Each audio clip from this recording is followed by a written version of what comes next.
There has been some passionate reaction to my last two videos by two different people, and I want to react to those things.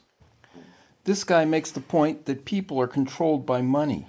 And then he says that Rivera was commissioned by people who didn't know what his political views were, and then he was persecuted because his mural was destroyed, presumably when they saw that it was communist. And then he suggests that because the CIA can manipulate things all over the world, they can prevent artists from doing the art they want to do. Regarding Rivera, if people asked him to paint a painting and then they didn't like it for whatever reason and destroyed it because it was a mural and couldn't be taken away, I don't see how that can be called official government persecution. Those were people who paid for it. It might have even been a government agency. It doesn't really matter. That's some specific instance of people who wanted something, asked an artist to give it to them. They didn't get what they wanted, so they went and got something else. That is not a government conspiracy to steer art in a certain way. It's maybe an unhappy incident, but it's not proof of the government or occult forces making art be a certain way. As for money controlling everything, if money controls everything, then what's there to talk about? Then money controls everything. I asked this guy if he's a painter, and if so, since he thinks everything's being controlled, how is he being controlled? Who's he taking money from? Who's he taking orders from? Who's telling him to use blue and not red? Who's telling him to paint abstractly or representationally? This sort of thing just isn't happening. And then he complains that I shouldn't criticize Fred Ross because he is helping artists who are discouraged. I didn't criticize Fred Ross, and I didn't criticize the Art Renewal Center. I criticized Fred Ross's thesis that classical art was destroyed by the CIA, that non-artistic forces have been determining what artists have been doing and what's been going on with art. He replied, "You don't need to be a painter to realize that art in all forms is heavily infiltrated by a certain ideological group. They decide who to promote and publish, and they don't need to make threats or bribes. They use psychological warfare that's been perfected decades ago." Okay, so now I am to understand that it isn't money. It's not bribes. Money isn't involved. People aren't being manipulated by money. And they're not being threatened. They're not being persecuted. What's going on is psychological warfare. We're being manipulated not by money, but by psychological techniques. And then he suggests that if I don't think there's a war on classical art and the human soul, then I'm the one who's been psychologically manipulated. Now, how can we know whether or not we've escaped this psychological manipulation? Apparently, you've only escaped the psychological manipulation if you're on one side of the ideological battle. Okay, so which side am I on? Is this guy going to claim that I am against classical art? I don't need any lessons from these people how representational and traditional art has been more or less excluded from the art market for decades, ever since the 70s. I've lived it personally. So exactly how is it that I am being manipulated against classical art? So what am I even talking about?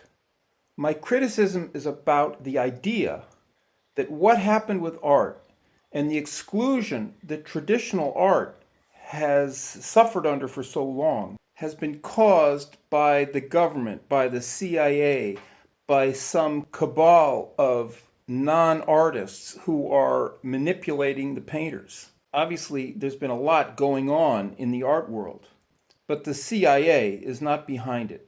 So I'm seeing what this guy's seeing, but he thinks the CIA or some organism like that is responsible for it.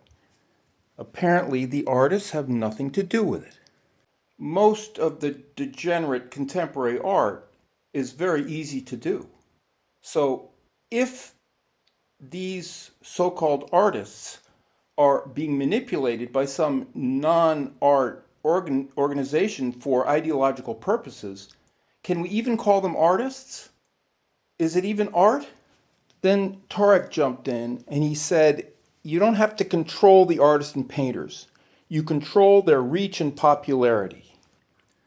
Artists do art. States control who can show and who can see it. Art not published and not seen is not existent. Thus, states decide what art can exist.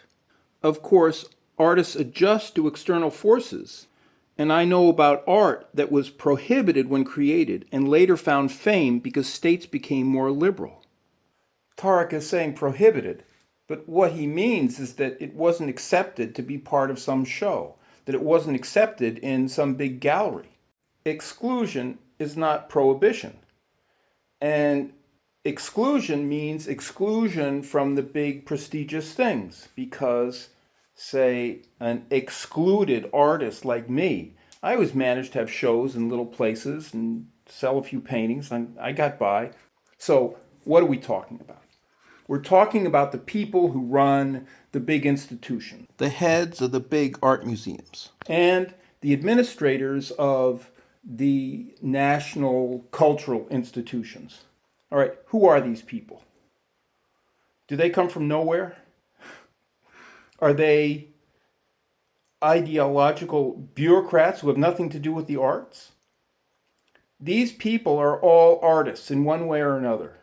During the 40s, 50s, and 60s, there was an ideological battle among the artists, or really in the heart and mind of each artist, about the problem of representational painting and abstract painting. And a lot of artists, and they were practically all communists, felt that there was a historical necessity for painting to go in the direction of abstraction, that representational art was bourgeois. Now, that is not a Marxist idea. The communists are not against representational art. They want representational art, and the old style academies flourished under Soviet Russia in all the East European countries.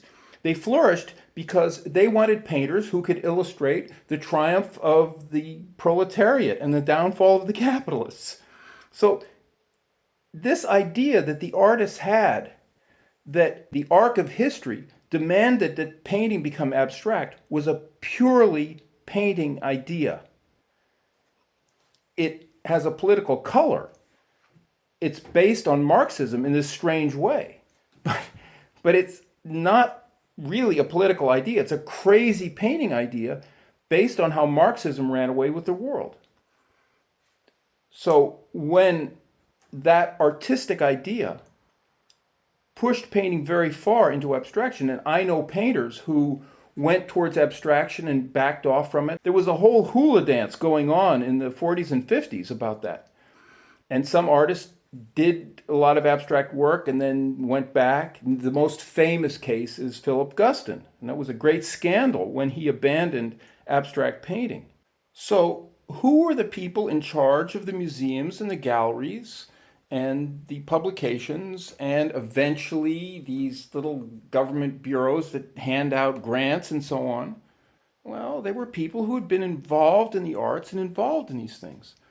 And in New York in the 60s, there was a kind of takeover by artists in cahoots with gallery people and so on, who were these convinced art Marxists, if you like.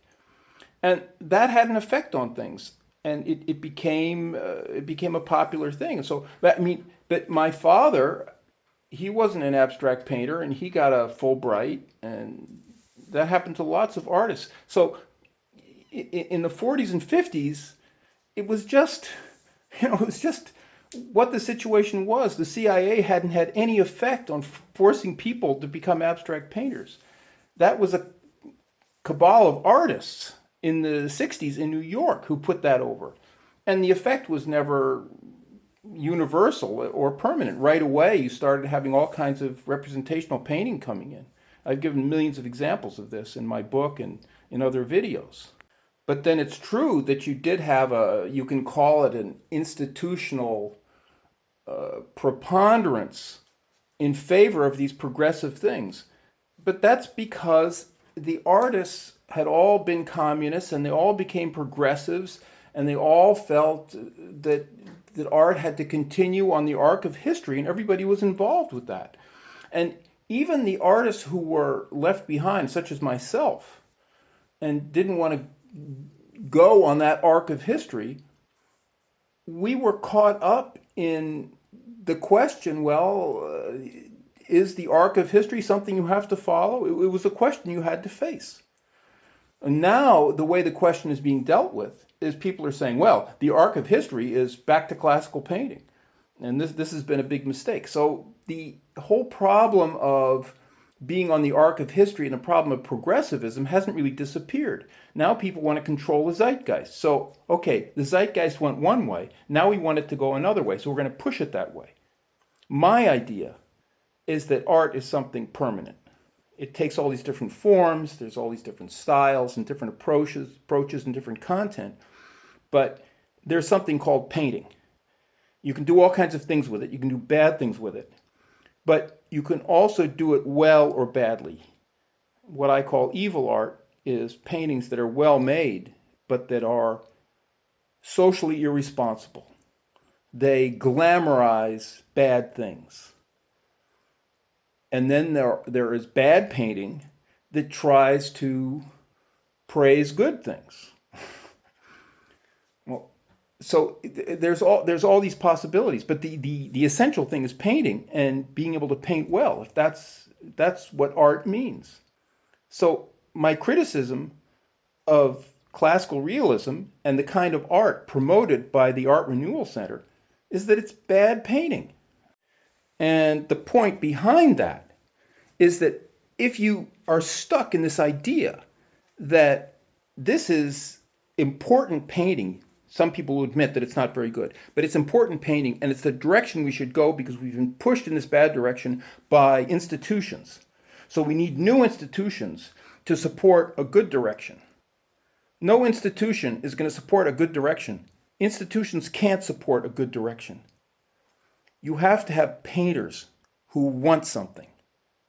Eventually those painters might turn into an academy, and they might become the teachers in that academy, and they might help other people paint better. But academies are always doomed to degenerating. They become, it's like the church. You have these organs of power, and then people get involved in them because they're interested in power. So ultimately, painting it gets tied up in these power games. But ultimately, art is something that artists do. It's like love. Love isn't something that institutions do. It's something that people do. And then you could say, well, look what's happening now with all this trans ideology and the divorce laws and so on. And they are affecting love. Well, that's true. But how did it happen? Well, people were clamoring to be able to get divorced. They were clamoring to be able to liberate homosexuality and so on. So there's this clamor, and eventually the institutions get involved. And then they endorse it. And then eventually they're forced into backing it up and being nasty about it. But these things happen because people want them. Something like sending an army into another country, that's something a government does. But how people paint and how people love, that's something people do. If you're waiting for institutions to solve the artistic problem, if there is one, you're going to wait forever.